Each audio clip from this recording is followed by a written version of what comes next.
Halo, selamat pagi pemirsa di Kota Medan, Riau, Palembang, dan daerah lain di Sumatera. Selama 30 menit ke depan, kami akan mengabarkan informasi menarik dari wilayah Sumatera dan sekitarnya. Bersama saya Prima Alvernia, inilah kabar Sumatera.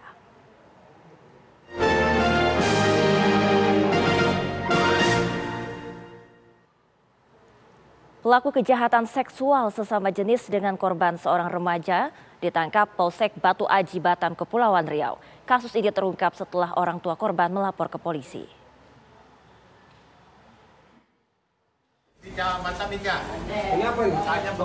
Pria penyuka sesama jenis ini pelaku tindak kejahatan seksual. Korbannya seorang remaja laki-laki berusia 13 tahun. Pelaku AR, usia 23 tahun, diringkus Polsek Batu Aji di tempat indekosnya di Batam. Sebelumnya, korban dan pelaku berkenalan di aplikasi khusus penyuka sesama jenis, lalu sepakat bertemu sehingga terjadilah kejahatan seksual. Orang tua korban yang merasa curiga dengan kondisi sang anak kemudian melapor ke polisi. Atau denda paling banyak. Si korban dan pelaku masuk dalam aplikasi Wala. Aplikasi Wala ini adalah aplikasi yang dimana komunitas gay yang mereka bisa bertukar handphone di sana dan mereka temu janji di sebuah kosan si pelaku. Kasus ini adalah pelajaran berharga agar orang tua lebih waspada dengan aktivitas anak-anaknya di media sosial. Karena media sosial menjadi sasaran gampang bagi predator seks mencari sasaran. Dari Batam, Kepulauan Riau, Alboin TV One mengabarkan.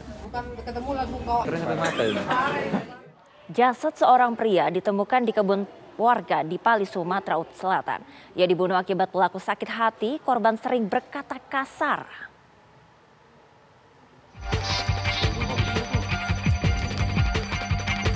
Jasad Redi Supawi usia 35 tahun ditemukan di kebun warga kawasan Desa Air Hitam, Kecamatan Penukal, Kabupaten Pali, Sumatera Selatan, 23 Januari lalu. Ada luka di kepalanya, dugaan awal Redi dibunuh. Polisi kemudian mendalami kasus ini dan menangkap pelakunya, Juandi, di Kecamatan Sungai Rotan, Kabupaten Muara Enim. Saat diringkus, ia mencoba melawan sehingga polisi menembak kakinya. Pelaku sempat ada tindakan melawan petugas kepolisian, tapi kami berhasil mengamankan. Untuk pemeriksaan sementara ini pelaku tunggal atau gimana dan motifnya apa nih? Untuk sementara ini masih kami dalami, tapi motifnya itu adalah dendam karena ada masalah pribadi antara tersangka dengan korban. Dalam pemeriksaan terungkap alasan pelaku membunuh korban. Ia sakit hati, korban kerap berkata kasar. Dari Penukal Abab Lematang Ilir, Pali, Sumatera Selatan, Boris Simbolon, TV One mengabarkan.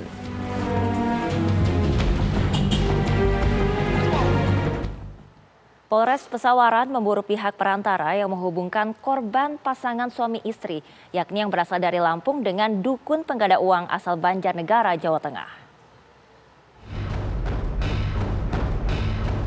Polres Pesawaran Lampung membantu Polres Banjarnegara memburu terduga pelaku perantara yang mempertemukan korban dua pasang suami istri dengan Slamet, dukun pengganda uang di Banjarnegara.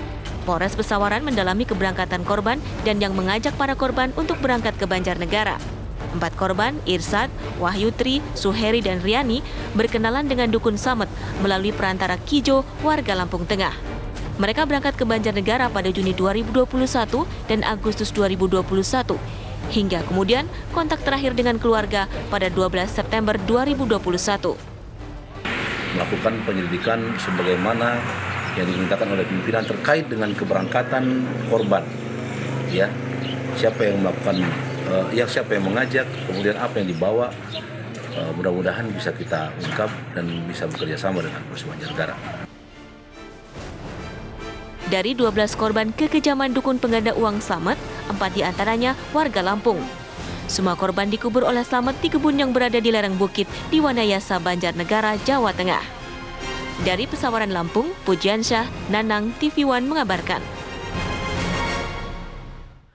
Ya, penyelundupan sejumlah barang dari Cina digagalkan Polrestabes Palembang, Sumatera Selatan. Di antaranya adalah mesin motor gede bernilai miliaran rupiah.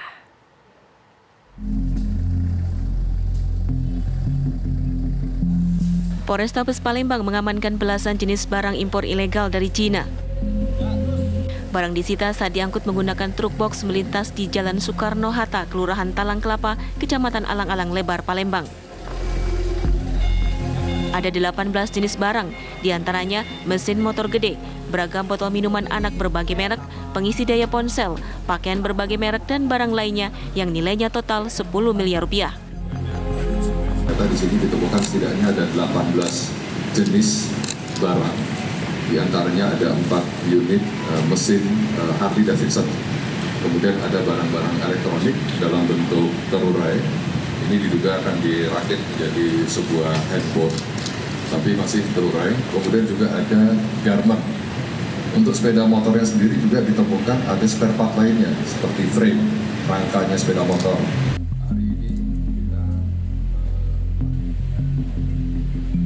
Sementara 2 orang ditangkap, sopir dan pihak ekspedisi. Petugas masih menelusuri siapa pemilik barang-barang tersebut. Dari Palembang, Sumatera Selatan, Febrian Syah, TV One mengabarkan.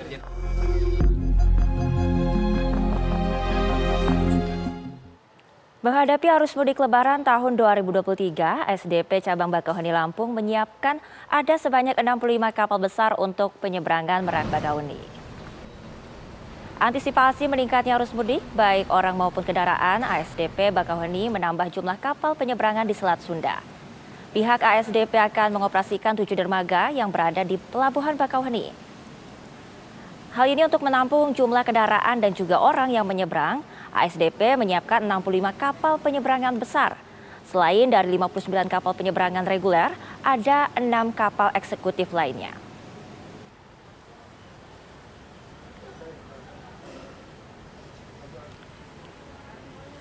Pemirsa, Kabar Sumatera akan segera kembali sesaat lagi.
Agar tubuh menjadi sehat, diperlukan motivasi. Saksikan Hidup Sehat dan Hidup Sehat Plus setiap Senin sampai Jumat pukul 9 pagi hanya di TV One. Menghadirkan informasi penting dan menarik. Kasus penularan varian Omikron di Jakarta Barat, negara kita memastikan kesehatan terjaga di dunia yang mereka menawarkan melalui media sosial. Semua tersaji lengkap menemani waktu siang Anda.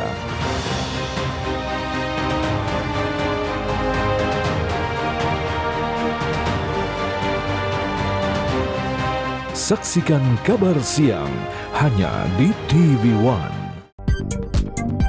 Menghadirkan tema terpilih. Sejumlah persiapan terus dilakukan jelang keberangkatan kloter pertama calon jemaah haji dari berbagai daerah. Salah satunya adalah persiapan asrama haji yang akan menyambut para jemaah haji. Informasi berimbang dan proporsional. Dukungan bagi para tokoh nasional untuk maju di pemilihan presiden 2024 terus bergulir. Kabar Petang Pilihan live di TV One. tv1news.com, portal web terintegrasi, aktual, cepat dan lengkap. Menyajikan berbagai informasi dengan inovasi digital terkini, berbagai kanal unggulan untuk Anda kunjungi. News, daerah, lifestyle, religi, dan kanal khusus G20. TV1news.com, aktual, cepat dan lengkap, layanan konten digital terbaik untuk Anda.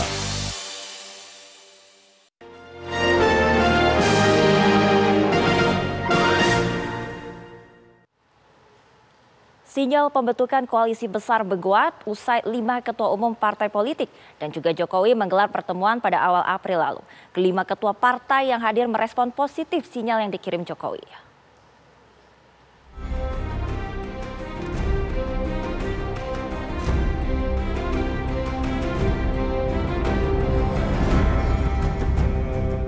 Wacana pembentukan koalisi besar menuju Pilpres 2024 semakin menguat usai pertemuan 5 ketua umum partai dengan Presiden Joko Widodo.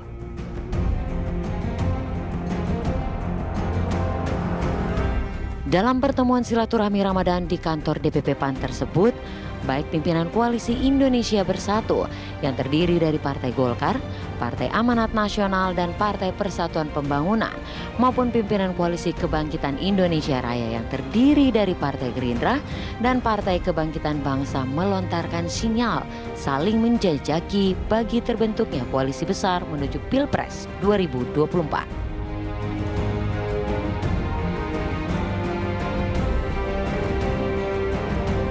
Benarkah koalisi besar dari partai-partai pendukung pemerintah Joko Widodo ini akan kembali terwujud?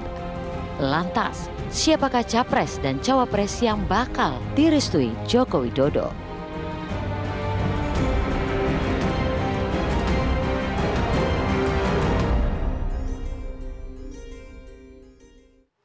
Ketua Umum DPP PAN, Zulkifli Hasan memenuhi undangan Ketua Umum Partai Gerindra, yakni Prabowo Subianto.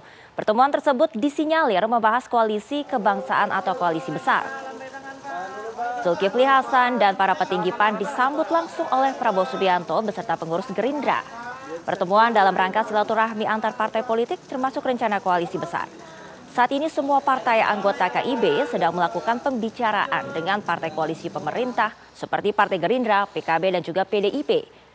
Sebelumnya Prabowo juga bertemu Ketum Perindo yakni Haritanu Sudibyo pada hari Rabu 5 April di kediamannya. Kemudian pada Kamis 7 April, Ketum PBB yakni Yusril Iza Mahendra juga telah menyambangi Prabowo di kawasan Jakarta Selatan. Menjelang tahun 2024 yang sebentar lagi sudah di hadapan kita pimpinan partai-partai politik melaksanakan tugas kita, yaitu lebih intensif melakukan komunikasi politik, saling berkunjung, saling menukar pandangan, pendapat dalam mencari suatu format terbaik untuk bangsa dan rakyat kita. Saya kira itu dari saya. Pak Prabowo dan teman-teman Gerindra, hari ini saya silaturahim dengan Pak Prabowo tentu tidak lain untuk memperkuat komitmen kebangsaan kita. Semua meramalkan kita ini punya segala potensi untuk menjadi negara maju, gitu, negara besar. Nah, komitmen itulah yang kita bicarakan.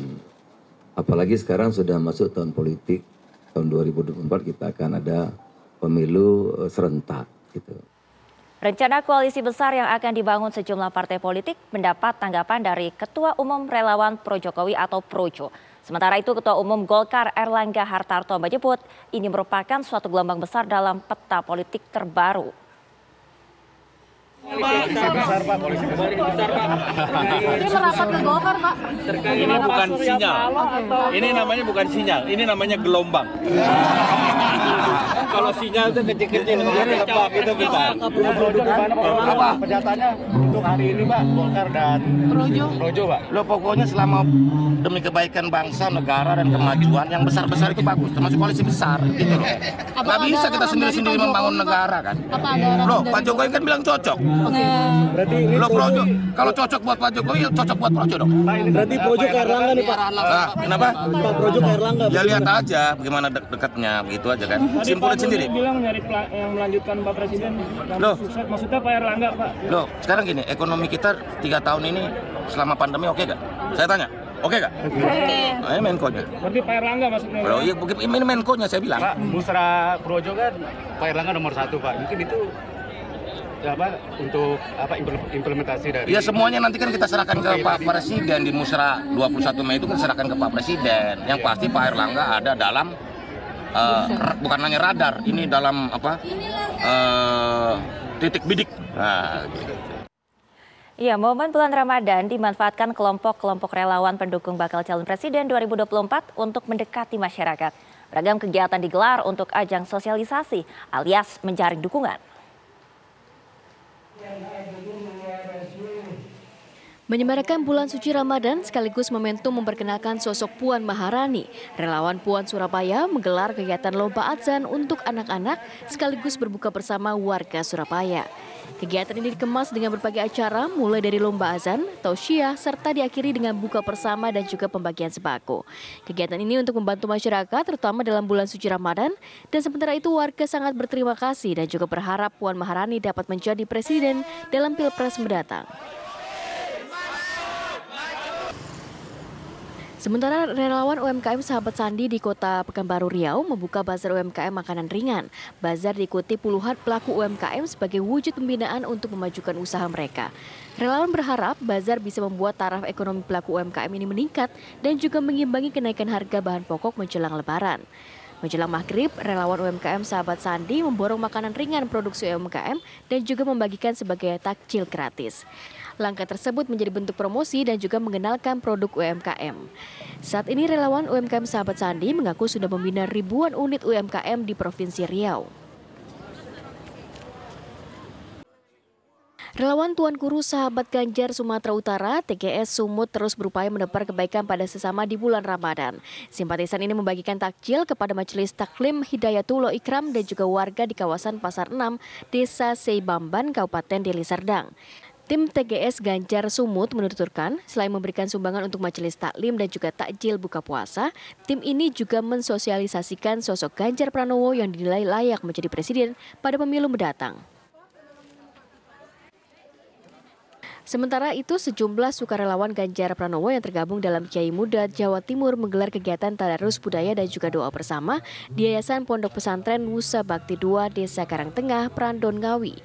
Kegiatan ini bertujuan untuk mengajak warga masyarakat dan juga para santri untuk tetap menjalankan ibadah sesuai dengan perintah agama, namun masih melestarikan budaya lokal.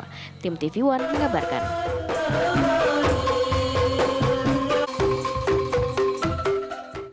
Kita beralih ke kabar lainnya, pemirsa, hakim menjatuhkan vonis hukuman 3 tahun 6 bulan penjara untuk anak AG atas tindakannya terlibat penganiayaan berencana terhadap David Ozora. David sendiri saat ini masih terbaring di ruang ICU akibat kerusakan berat pada bagian otaknya. Anak AG telah divonis Hakim Tunggal Pengadilan Negeri Jakarta Selatan 3 tahun 6 bulan tahanan atas tindakannya terlibat penganiayaan berencana terhadap David Ozora. David sendiri saat ini masih terbaring di ruang ICU Rumah Sakit Mayapada akibat kerusakan berat pada otak setelah dianiaya Mario Dendi. Atas vonis terhadap AG, kuasa hukum David Ozora mengapresiasi keputusan hakim. Menurut kami, Majelis Hakim Tunggal ini sudah cukup cermat dan kami menghargai keputusan dia, walaupun tadinya keluarga berharap hukuman yang maksimal, tetapi kita menerima ya. Kami menerima dan kami menghargai keputusan ini. Mudah-mudahan ini menjadi keadilan lah untuk semua. Kita berfokus nanti kepada pelaku yang utama, yaitu Mario Dendi. Sementara itu, kuasa hukum AG menyatakan pihaknya masih pikir-pikir atas keputusan hakim tersebut.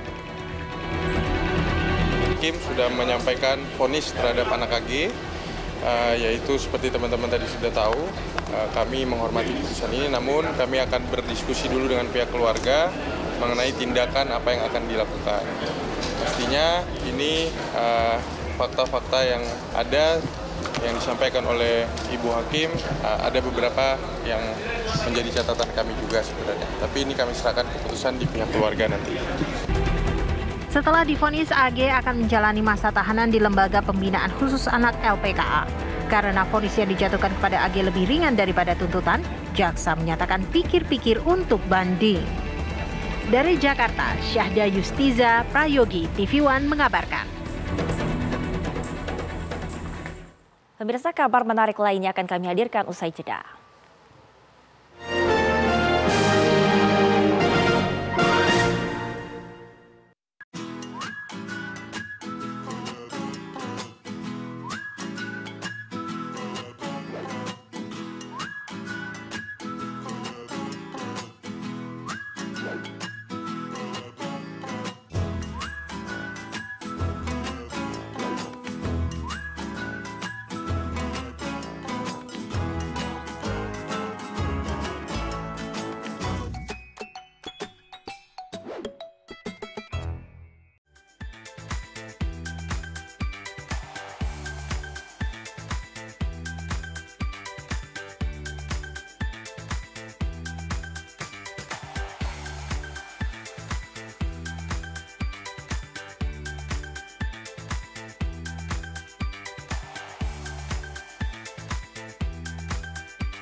Assalamualaikum warahmatullahi wabarakatuh. Karena apapun yang dilakukan pemerintah, kalau rakyat tidak percaya, itu akan kehilangan trust. Saya percaya orang-orang yang duduk di pemerintahan tahu apa yang harus dilakukan. Peranan dari pemerintah daerah itu menjadi kunci memimpin untuk pelaksanaan penanggulangan COVID. Karena rumah sakit ini penuh, akhirnya tidak ada pilihan lain kecuali isolasi mandiri. Saksikan Catatan Demokrasi Selasa pukul 20 waktu Indonesia Barat, live hanya di TV One. Assalamualaikum warahmatullahi wabarakatuh. Karena apapun yang dilakukan pemerintah, kalau rakyat tidak percaya, itu akan kehilangan trust. Saya percaya orang-orang yang duduk di pemerintahan tahu apa yang harus dilakukan. Peranan dari pemerintah daerah itu menjadi kunci memimpin untuk pelaksanaan penanggulangan COVID. Karena rumah sakit ini penuh, akhirnya tidak ada pilihan lain kecuali isolasi mandiri. Saksikan Catatan Demokrasi Selasa pukul 20 waktu Indonesia Barat, live hanya di TV One. Kita menemukan perlakuan kejam dan tidak manusiawi yang kita duga sebagai perbudakan modern dan juga perdagangan manusia. Anak saya lebam-lebam, gusiknya luka, cuma bisa minum, kemudian mata juga lebam. Hukum kita juga sudah bisa menegakkan bahwa anak-anak itu bisa tetap dihukum. Telusur di TV One. tv1news.com, portal web terintegrasi, aktual, cepat dan lengkap, menyajikan berbagai informasi dengan inovasi digital terkini, berbagai kanal unggulan untuk Anda kunjungi, news, daerah, lifestyle, religi, dan kanal khusus G20. tv1news.com, aktual, cepat dan lengkap, layanan konten digital terbaik untuk Anda.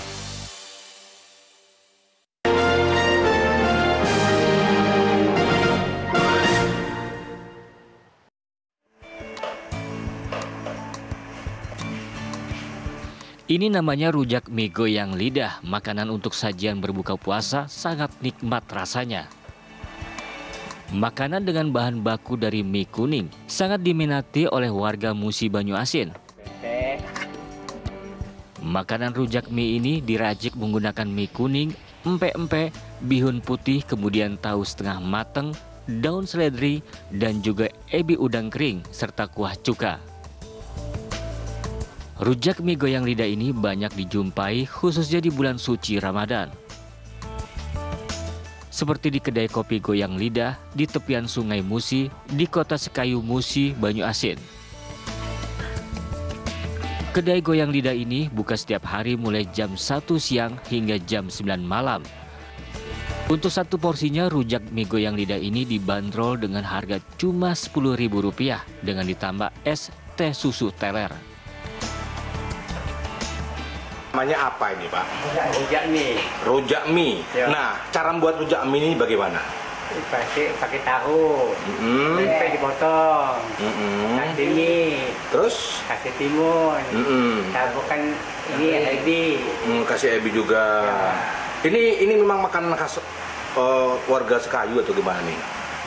Warga Sekayu itu ya. Ini makanan khas ya? Ya. Kalau di bulan suci Ramadan ini banyak diserbu warga? Banyak yang bungkus. Yang bungkus ya. Untuk buka puasa. Buka. Ini paling dinikmati warga ya? Ya. Untuk berbuka ya Pak ya? Ya. Nah, satu porsinya itu harganya berapa rujak mie ini? Rp10.000. 10.000? Ya. Cuma 10.000 harganya, itu satu porsi itu Pak ya?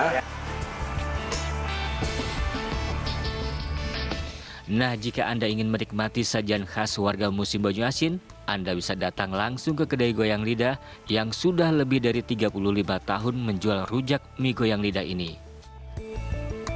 Dari Musi Banyuasin, Sumatera Selatan, Puja Kusuma, TV One mengabarkan. Sebuah masjid yang dibangun berbahan giok menjadi tujuan wisata religi. Selain memperindah masjid, bahan giok membuat masjid terasa sejuk sehingga ibadah menjadi lebih khusyuk.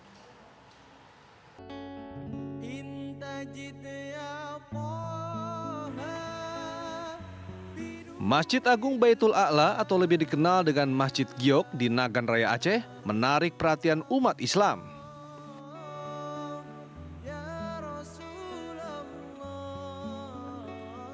Dijuluki Masjid Giok karena masjid ini dibangun dari bahan utama batu mulia giok. Batu giok terpasang di tempat khutbah, lantai, tiang, hingga dinding masjid.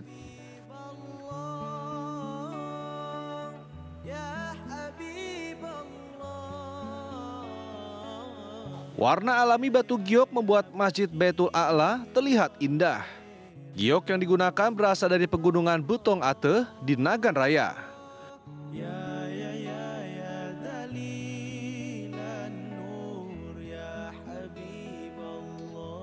Butuh ribuan ton batu giok untuk membangun masjid yang luasnya lebih dari 3.500 meter persegi ini. Keindahan Masjid Giok menyebar ke berbagai penjuru Indonesia dan membuat banyak umat muslim untuk berkunjung. Mereka ingin melihat keindahannya serta merasakan ketenangannya saat beribadah. Dari desainnya termasuk dari batu giok ya, batu giok. Termasuk di Nagan Raya termasuk batu giok nih satu penemuan yang paling banyak.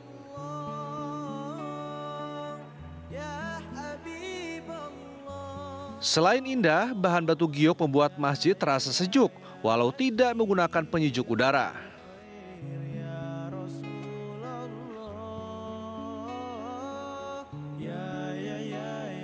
Di masjid ini sangat adem suasananya, itu tanpa mati kita dalam beribadah itu masuk kemari begitu sangat tenang.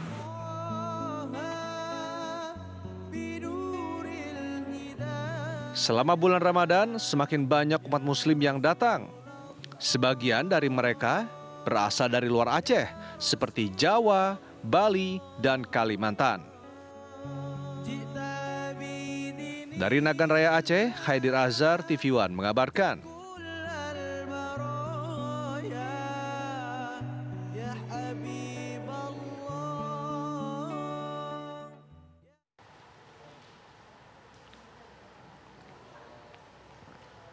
Kabar tadi sekaligus menutup jumpa kita di Kabar Sumatera. Saya Prima Alvernia pamit, terima kasih dan sampai jumpa.